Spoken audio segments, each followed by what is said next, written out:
2014 से लेकर अब तक शायद ये पहला पार्लियामेंट का सत्र है जिसके एक दो दिन पहले कोई विदेशी चिंगारी नहीं प्रगटी है। हर सत्र के पहले शरारत करने के लिए लोग तैयार बैठते थे। तीसरे टर्म में हम मिशन मोड में देश को सर्वांगीण विकास की दिशा में, चाहे वो भौगोलिक रूप से हो, सामाजिक रूप से हो या आर्थिक भिन्न भिन्न स्तर के संदर्भ में हो, हम सर्वांगीण विकास के संकल्प को लेकर के मिशन मोड में आगे बढ़ते जा रहे हैं। इनोवेशन, इंक्लूजन और इन्वेस्टमेंट, ये लगातार हमारे आर्थिक गतिविधि के रोड मैप का आधार रहा है। इस सत्र में हमेशा की तरह कई ऐतिहासिक बिल पर सदन को चर्चा होगी और व्यापक मंथन के साथ वो राष्ट्र की ताकत बढ़ाने का काम करने वाला कानून बनेंगे।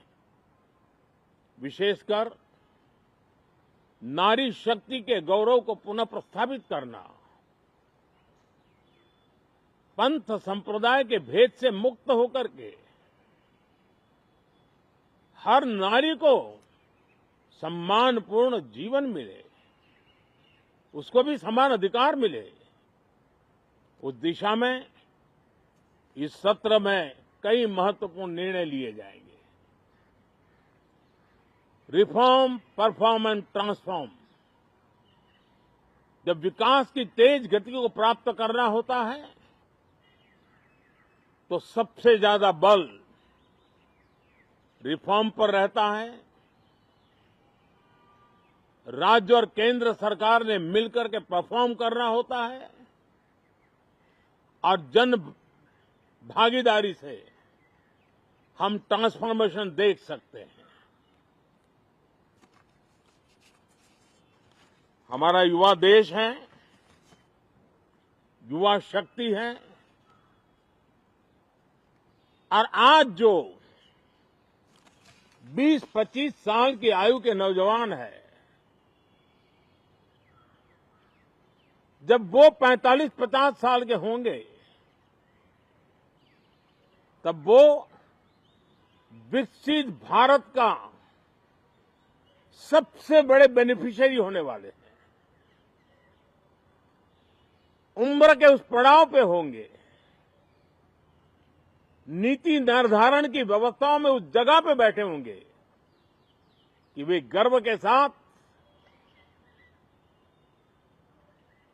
आजादी के बाद जो शताब्दी शुरू होगी,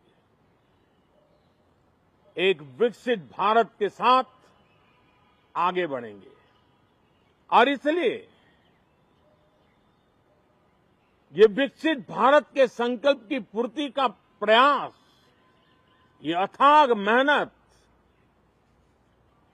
आज जो हमारे टीनेजर्स हैं, हमारी युवा पीढ़ी है, उनके लिए ये एक बहुत बड़ा तोहफा बनने वाली है। जो लोग 1930 में, 42 में आजादी के जंग में जुट गए थे, पूरी देश की युवा पीढ़ी खप गई थी आजादी के जंग में, और उसके फल 25 साल के बाद जो पीढ़ी आई उसको नसीब हुए। उस जंग में जो नौजवान थे उनको नसीब हुए। आजादी के पूर्व के वो 25 साल आजादी के जश्न मनाने का अवसर बना। वैसे ही ये 25 वर्ष समृद्ध भारत, विकसित भारत, ये संकल्प से सिद्धि और सिद्धि से शिखर तक पहुंचने का देशवासियों का इरादा। और इसलिए इस बजट सत्र में सभी सांसद विकसित भारत को मजबूती देने के लिए अपना योगदान देंगे। विशेष करके जो युवा सांसद है उनके लिए तो सुनहरा अवसर है, क्योंकि वो आज सदन में जितनी जागरूकता, जितनी भागीदारी बढ़ाएंगे और विकसित भारत के जो फल है वो तो उनकी नजर के सामने देखने को मिलने वाले हैं। और इसलिए युवा सांसदों के लिए एक अनमोल अवसर है। साथियों, मैं आशा करता हूं कि हम देश की आशा आकांक्षाओं के इस बजट सत्र में खरे उतरेंगे। साथियों, आज एक बात आपने जरूर नोट की होगी, मीडिया के लोगों ने तो जरूर करनी चाहिए। शायद 2014 से लेकर अब तक शायद ये पहला पार्लियामेंट का सत्र है कि जिसके 1-2 दिन पहले कोई विदेशी चिंगारी नहीं प्रगटी है। विदेश में से आग लगाने की कोशिश रही हुई है।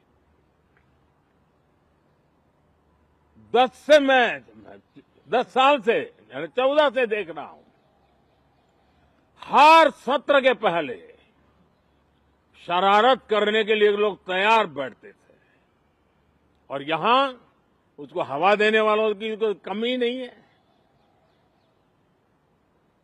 ये पहला सत्र मैं पिछले 10 साल के बाद देख रहा हूं कि जिसमें किसी भी विदेशी कोने से कोई चिंगारी नहीं हुई। इस समय देश में महाकुंभ का ऐतिहासिक पर्व भी चल रहा है। देश और दुनिया से आए करोड़ों श्रद्धालुओं प्रयागराज में पूर्ण स्नान कर चुके हैं। मैं मोनो अमावस्या के दिन हुई हादसे पर अपना दुख व्यक्त करती हूँ। माननीय सदस्यगण, इस समय देश में महाकुंभ का ऐतिहासिक पर्व भी चल रहा है। महाकुंभ भारत की सांस्कृतिक परंपरा का, भारत की सामाजिक चेतना का पर्व है।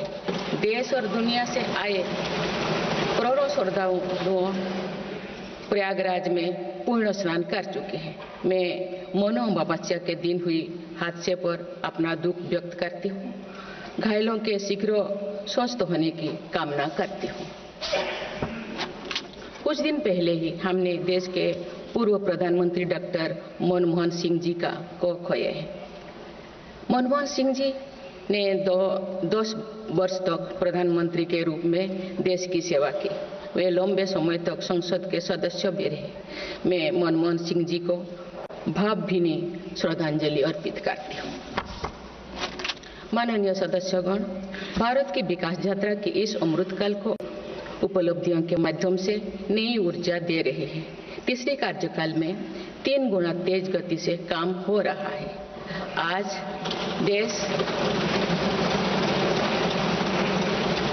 देश बड़े निर्णयों और नीतियों को असाधारण गति से लागू होते देख रहा है और इन निर्णयों में देश की गरीब, मध्यम वर्ग, युवा, महिलाओं, किसानों को सर्वोच्च प्राथमिकता मिली।